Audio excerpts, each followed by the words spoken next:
한 주가 너무나 빨리 흘러가네요. 특별히 오늘 결혼과 이혼 이 주제는 참으로 윤리 중에서도 참으로 중요한 주제 중에 하나입니다. 서양 속담에 아들이 배를 타고 항해하려면 한 번 기도하고 전쟁에 만약에 나가게 되면 두 번 기도하고 만약에 결혼을 하면 세 번 기도하는 말이 있습니다. 이 말 속에는 결혼에는 파도를 헤쳐나가는 그 항해보다도 포탄이 쏟아지는 그런 전쟁보다도 더 위험한 요소가 담겨 있다는 뜻이죠. 참으로 결혼은 일륜지 대사로 너무나 큰 중요한 주제입니다. 그럼에도 불구하고 이 젊은이들이 너무나 준비 없이 무지한 채로 그냥 결혼하면 다 행복해지겠지 하는 그런 막연한 생각으로 결혼을 쉽게 해서 그 결과 이혼으로 이어지는 그런 불행을 맞이하는 가정이 얼마나 많은지 모릅니다. 이런 유머가 있죠. 결혼. 서양 속담에 이런 유머가 있습니다. 결혼. 결국은 혼자 되는 것이 결혼이다. 참 우스갯소리를 하는 거지만 참으로 씁쓸해합니다. 결혼과 이혼이라는 이 주제 공부를 통해서 여러분 정말로 앞으로 여러분 다 결혼할 사람들이니까 정말 지혜와 이런 지식을 잘 갖춰서 여러분 모두 다 성공적인 결혼자가 다 되기를 바랍니다. 특별히 우선 이제 발표하고 저희 강의를 통해서 계속 듣기를 바랍니다.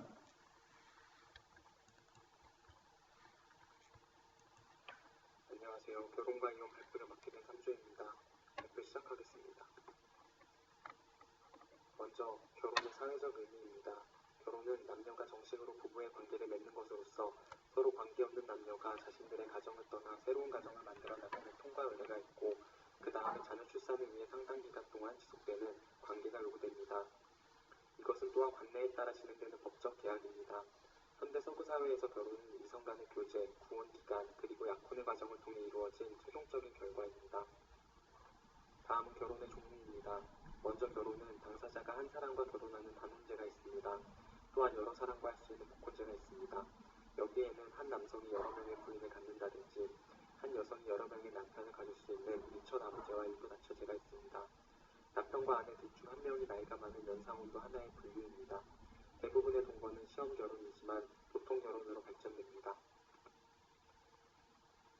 다음은 기독교 결혼의 이해입니다. 먼저 결혼에 대한 성경적 박찰입니다. 성경적 관점에서 볼 때 결혼에 대한 논의의 가장 중요한 출발점은 결혼 제도는 인간이 창출해낸 제도가 아니라 하나님께서 주신 신적 제도라는 점에 있습니다. 모든 사회에서 비록 결혼이 인간의 제도인 것은 분명하지만 결코 인간의 고아품은 아닙니다. 결혼은 하나님의 계획이었고 하나님께서 인간을 위해 주신 창조 질서이며 인간을 타락전에 주신 창조 명령입니다. 창세기 2장 18절에 보면 여호와 하나님께서 사람이 독처하는 것이 좋지 못하니 내가 그를 위하여 돕는 뱃비를 지으리라 라고 하셨습니다. 하나님이 보시기에 좋지 못한 것이 있었는데 그것은 사람이 독처하는 것이었습니다. 그래서 하나님은 아담을 깊이 잠들게 하시고 그 갈빗대에 하나를 취하여 여자를 지으시고 이 여자를 아담에게로 인도하여 한 몸이 되게 하심으로 최초의 가정을 세워주신 것입니다. 결혼은 단순히 남편과 아내의 동반자적 생활이나 자녀를 출산하는 생물학적 연대에 그치지 않고 하나님과 언약적 관계성을 지닌다는 점에서 그 중요성은 더욱 강조되어야 합니다. 결혼과 교회는 하나님께서 직접 세우신 신적 제도입니다. 그런데 성경에 보면 이 두 가지는 밀접한 관계를 지니고 있고 동일한 구조 속에서 설명되고 있습니다. 즉 에베소서 5장 22에서 23절까지를 보면 가정에서의 남편과 아내와의 관계가 설명되고 있는데 이 관계는 그리스도와 교회와의 관계로 설명되고 있습니다. 즉 교회가 그리스도께 복종하고 그리스도가 교회를 사랑하시고 자신의 주신같이 아내는 남편에게 순복하고 남편은 아내를 사랑하라고 명하신 것입니다. 즉 바울은 가정과 교회를 동일한 관계 속에서 설명하고 있습니다.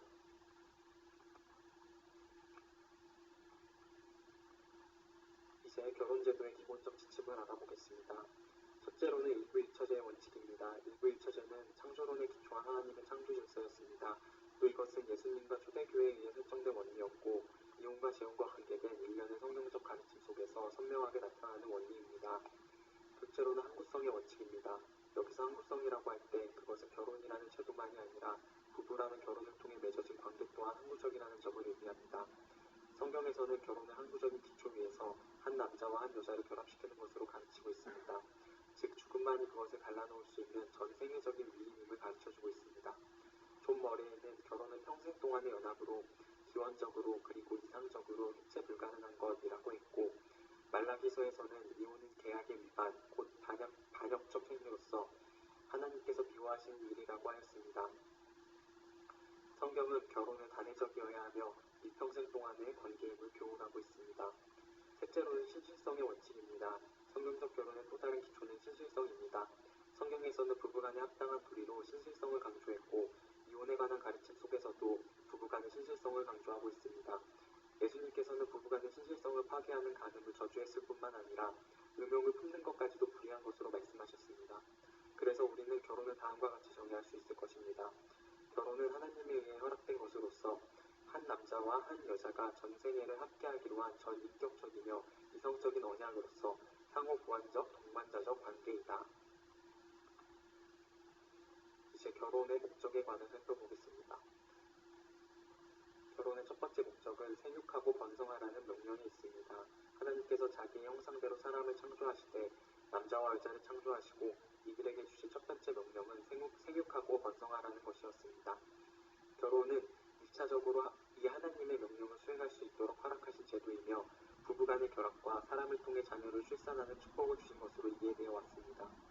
즉 하나님은 결혼을 통해 이룩된 가정을 출산을 위한 사랑의 터전으로 허락하신 것입니다.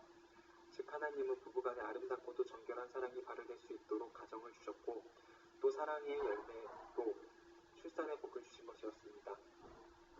그래서 성은 사랑과 출산을 위해 주신 아름답고도 신성한 선물입니다. 그래서 바울은 부부관계에서 성의 정당한 사용에 대해 교훈하였습니다.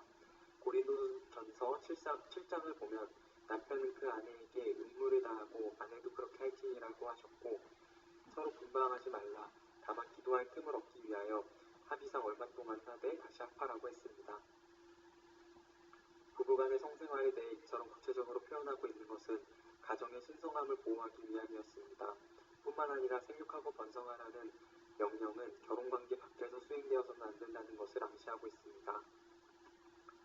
두 번째 목적은 동반자적 삶입니다. 결혼의 목적에 대해 최초의 언급은 동반자적 삶을 위한 것이었습니다. 하나님께서는 사람의 독居하는 것이 좋지 못하므로 아담을 위해서 돕는 배필이 지으셨습니다.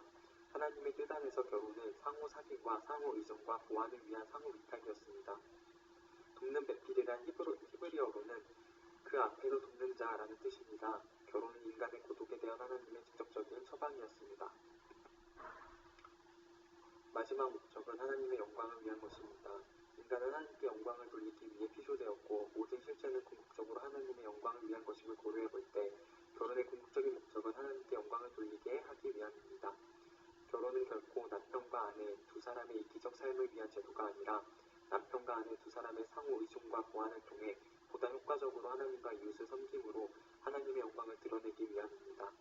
그래서 그리스도인들은 아름답고도 정결한 삶을 통해 그리스도를 증거해야 하며 그리스도인의 가정을 통해서도 하나님의 영광을 추구해야 합니다. 이제 이혼에 대하여 살펴보겠습니다. 먼저 이혼의 정의입니다. 이혼이란 부부가 합의 또는 재판하에 인위적으로 관계를 소멸시키는 행위를 뜻합니다. 이혼은 협의상 이혼과 재판상 이혼 두 가지로 구분이 됩니다. 협의상 이혼은 당사자 양쪽이 모두 이혼의 의사가 있을 경우 입법 제834조에 의거하여 이혼이 가능합니다. 재판상 이혼은 배우자가 정죄의 의무에 의해 매는 행위를 한 경우, 배우자 또는 직계가족으로부터 심한 괴롭힘을 당한 경우 등에 가정법원에 이혼을 청구할 수 있게 됩니다. 본 자료는 대한민국 내에서의 이혼 추이입니다. 이 자료에 의하면 대한민국 내에서의 이혼하는 부부의 수는 10년 전부터 지금까지 큰 변화를 보이지 않고 있습니다. 2000년 초반으로 거슬러 올라가면 오히려 더 높은 이혼 수치를 보입니다. 다만 평균 이혼 연령은 계속해서 높아지고 있는 추세입니다. 90년대 후반부터 대두되기 시작한 황혼이혼이란 말이 있습니다. 중장년층 혹은 노년층의 이혼을 이르는 단어인데, 현재에 들어서도 역시 황혼이혼의 추세가 계속해서 증가함을 알 수 있습니다.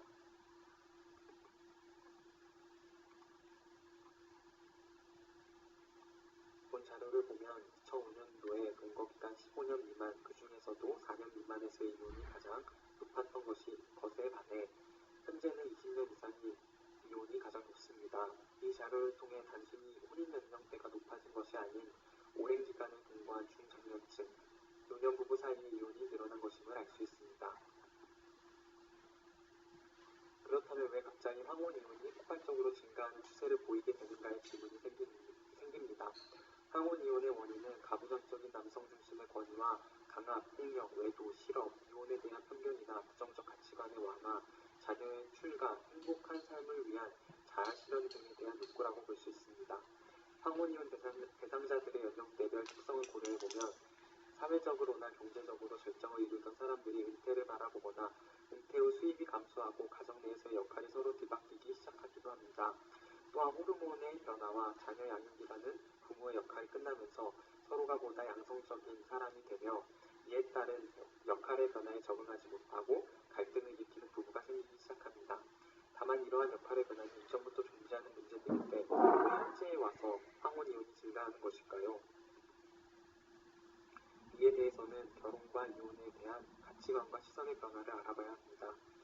결혼과 이혼의 가치관 변화입니다.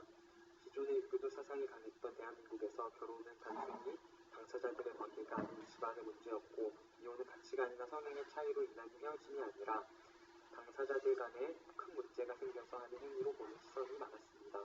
기독교적 생각이 강한 서양 역시 이혼을 좋게 바라보지 않는 것은 마찬가지였으나 서양에서 가장 먼저 변화가 일어났고 그 가치관의 변화가 서서히 대한민국에서도 영향을 주고 있습니다.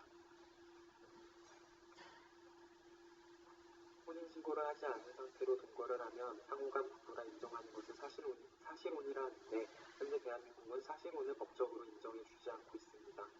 그러나 정부에서도 사실혼을 인정해주기 위한 방향으로 정책을 세우려 하고 있고 젊은 층 사이에서 결혼은 하지 않고 오랜 기간 연애와 동거만 유지하는 사람들이 늘고 있습니다.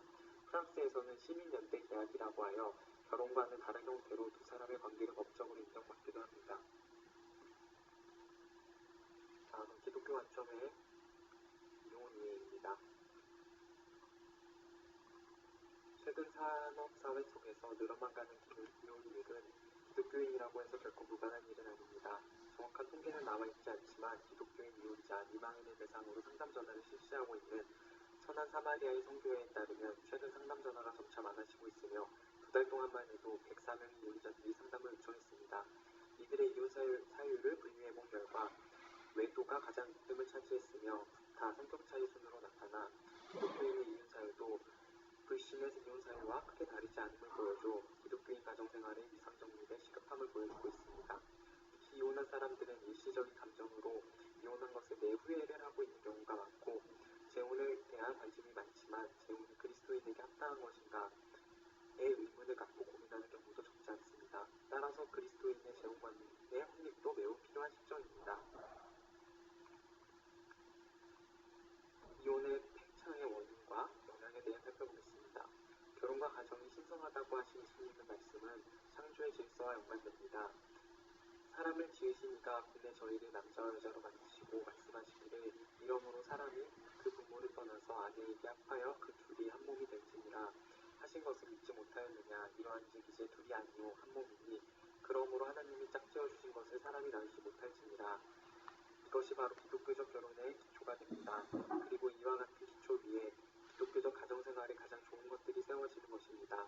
이상의 말씀을 보아 가정에 대한 예수님의 태도는 결코 일종의 생활 방편이나 사회적 관례에 근거한 것이 아니었습니다. 개인적 행락을 위한 것은 더군다나 아니었습니다.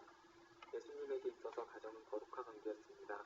결혼은 신성한 인격적 결합이었습니다. 그러므로 가볍게 파괴될 수 있는 그런 성질의 것이 아니었습니다. 결혼 생활에는 기쁨이 있는 동시에 의무와 책임이 따른다는 것이었습니다.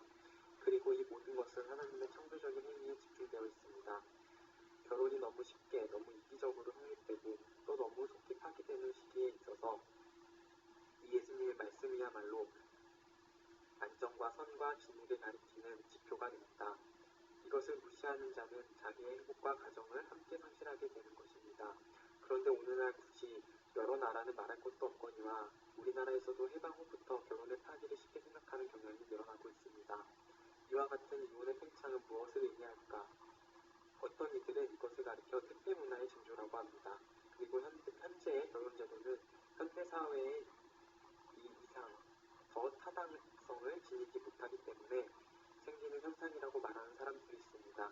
또 어떤 이들은 오늘날 사람들이 자신에 대하여 과거보다 더 정직하게 된 증거라고 보고 있습니다.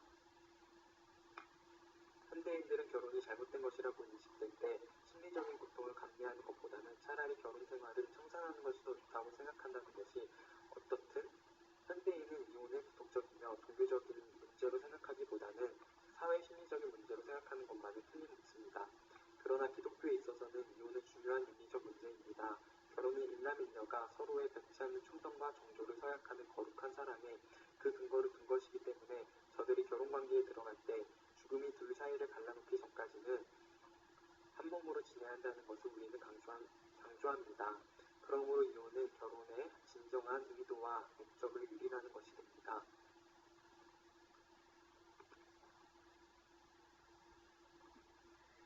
다음은 이혼에 대한 목회적 해석입니다. 성경에는 이혼에 관한 언급이 구약의 11번, 신약의 18번, 모두 29번 나옵니다. 그중 두 구절은 하나님과 이스라엘의 관계를 지칭하는 비유적 의미로 이혼이란 말을 사용하고 있습니다.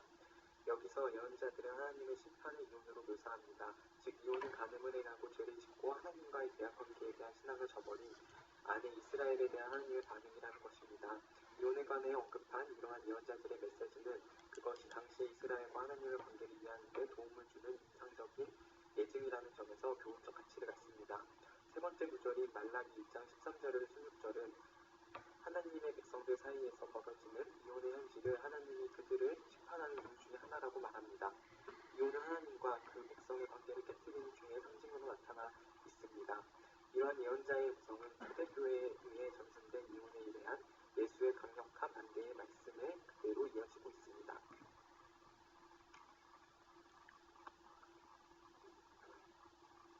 이에 따른 신자 개인의 이혼 문제의 적용은 장로교의 표준 문서인 웨스트민스터 신앙고백서 24장에 분명히 교훈되었습니다. 인간의 부패가 하나님께서 맺어주신 사람들을 부당하게 떼어놓은 노건을 생각해낼 경향이 있을 정도지만 부부 중 한 사람이 가늠한 경우와 또는 부부 중 한 사람이 고의적으로 배우자를 유기하는 것과 같이 국가나 교회가 어떻게 화해시켜줄 도리가 없는 정도 외에는 아무것도 결혼이라는 끈을 끊기에 충분한 이유가 아니다. 이혼을 할 때에는 공적이고 질서 있는 절차가 준수되어야 하며 당사자들이 자신의 뜻과 재량에 따라 처리하게 내버려 두어서는 안 된다. 이처럼 신자 일반의 이혼 여부의 판단은 신앙적 판단의 정당성과 실정의 관계성이 유지되기 어려운 것이 명백하기에 성경의 가르침과 가정의 상황을 분명히 파악할 수 있는 교회의 치리와 함께 진행되어야 합니다. 성경의 결혼은 그리스도 안에서 베풀어지는 연합의 교훈과 하나님의 지적 영광을 발견하게 하시는 관계적 제도이기에 인간의 부패한 성경에 따른 섣부른 판단에 의해 파괴될 수 있는 관계가 아닙니다. 그러나 신앙 고백서는 성경에 따라 매우 특수한 상황에 예외를 열어줍니다.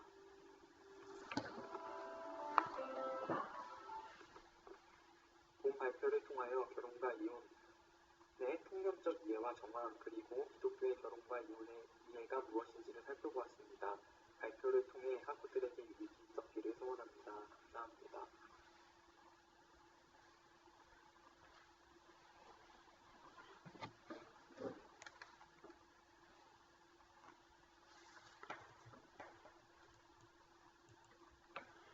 학생 참 그 성경적으로 결혼과 이혼관에 대해서 마치 전문가처럼 아주 발표를 참 잘했습니다. 특별히 성경 구절과 여러 가지 신학적으로 조금 더 이렇게 틀림없이 바르게 이렇게 발표를 한 것 같아요.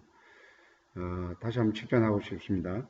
근데 한 가지 조금 제가 그 파워포인트로 여러분들이 이렇게 만들 때 이 다른 조들은 보면 굉장히 그 파워포인트 실력이 좋더라고요. 예, 가능한 글자가 좀 선명하게 보이도록 하시고, 특별히 음성을 최대한 이렇게 높이시고, 녹음할 때 PC용 마이크를 사용하는 것이 참으로 좋을 것 같아요. 그 학생이 그 발표하는 그 동영상 길이가 너무 길어가지고, 제가 좀 설명을 많이 하려 했는데, 그 간단하게만 좀 제가 설명할게요. 결혼은 한마디로 하나님 앞에서의 서약입니다. 두 사람만의 관계가 아니고 하나님 앞에서의 어떤 언약으로 책임과 의무를 다하겠다는 일종의 하나님 앞에 서약이죠.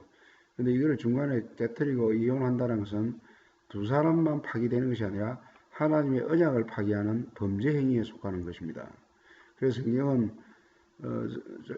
하나님이 짝지어진 것을 절대로 나뉘지 못할 것이다. 이 말은 하나님 앞에서 한번 결혼한 것은 반드시 그 의무를 지켜야 된다는 그런 의미가 있죠. 물론 이제 신약성경에 보면 특수 예외 조항으로 이혼 사유가 있을 때는 이혼하라 그랬는데 그것은 도저히 결혼이 이어지지 않을 경우, 이어지지 못할 그런 경우, 특별히 간음을 했을 경우에 쉽지 않지 않습니까? 그럴 경우는 이혼을 허락하지만 엄밀히 이야기하면 죽을 때까지 그 사람은 두 사람은 하나님 앞에 서약한 책임을 지고 그것까지 결혼을 이어가야 되죠. 사실 가정을 지키는 최고의 비밀은 요 성경 구절 많이 적어놨는데 결국 사랑입니다. 두 사람이 사랑이 있으면 왜 이혼하겠습니까? 그 중간에 뭐 의견이 충돌하든 갈등이 생기든 뭐 사업에 실패하든 어떤 여러 다양한 그 서로가 어떤 그 갈등 요인이 생기는데 그 갈등 요인이 생길 때 사실 그 사랑이 식어지고 자칫 잘못하면 서로 미워지거든요. 상대방의 허물과 단점과 상대방이 좋지 않은 그런 면들을 볼 때 그거를 포용하고 용서하고 허물을 덮어주는 그런 마음보다도 결국 그 사랑이 식어지고 미움으로 변질하게 되죠. 그럼 막 싸우다 보면 서로 상처를 주기도 하고 해서는 안 되는 말을 인격적인 공격성 그런 이야기도 하고 어떤 경우에는 심한 경우에는 남편이 아내를 폭행하기도 하고 그 관계가 그래 삐뚤어지니까 서로 위로하고 배려하고 뭔가 치유를 받는 그런 관계가 아니라 오히려 더 상처를 받는 관계가 되다 보니까 참다 못해 결국 이혼을 하게 되고 특히 최근에 황혼 이혼이 많아지지 않습니까? 그래서 이 어떤 형태든 이 가정생활이 파괴되고 불행으로 이끄는 것은 성경적인 하나님의 그 명령에 불복종하기 때문에 일어나는 것입니다. 여러분 결혼하게 되면 시아버지 시어머님이 또 생기고 친정아버지 친정어머니 이 부모를 공경하게 되면 사실 부모 공경하는 젊은이들이 더 잘 된다고 성경은 약속하고 있습니다. 부모를 공경할 때 하나님이 그 사람을 복되게 한다고 약속하고 있거든요. 자녀 교육도 그렇죠. 최고의 좋은 자녀 교육은 뭐 이렇게 잔소리 하는 것보다도 부부끼리 서로 사랑하고 뭐 다툼이 생길 때도 서로 화목하고 용서하고 그런 사랑의 관계가 형성되는 그런 가정 속에 자라나는 아이가 가장 건전한 마음과 건전한 정신으로 자랄 수 있고 걔들이 사회에 나와서도 정말 바른 일꾼들이 다 될 수 있는 것이죠. 그리고 자녀들을 이렇게 사랑으로 교육하고 또 잘못할 때는 채찍을 들어야 돼요. 그러나 그 채찍이 미움의 채찍이 아니라 사랑의 채찍으로 교훈할 때 애들은 바르게 자라게 되는 것입니다. 특별히 이혼은 하나님 아까도 이야기했지만 하나님이 명령하신 그 결혼에 대해서 언약을 깨뜨리는 하나의 범죄 행위에 속하는 거죠. 이혼이 뭐 성격 차이 여러 가지 다양한 이유가 있는데 특별히 현대에 와서는 성적인 이런 부정한 행위 때문에 이혼하는 경우가 참 많습니다. 특히 간음, 부부 외에 다른 사람과 성행위를 하게 되면 그 결혼이 파기될 수밖에 없죠. 그리고 굉장히 불건전하고 인격적인 그런 성이 아니라 굉장히 비정상적이고 변태적인 이상한 어떤 성들, 매춘, 건진상간, 동성애, 야동중독증, 소아성애, 지나친 정욕 이런 모든 이상한 하나님의 질서 속에 허락하신 그런 성이 아니라 단순히 정욕을 만족시키기 위한 동물적인 이상한 행위들 이런 것들을 절대로 삼가해야 됩니다. 참 여기서 할 말이 참 많은데 제가 다음 시간에 결혼과 이혼에 대한 그 내용을 잘 정리해 가지고 그 공지사항을 띄워놓을 테니까 이것은 한 번 공부해 끝마칠 것이 아니고 몇 년에 걸쳐서 여러분들이 숙고하고 공부를 할 중요한 내용입니다. 감사합니다.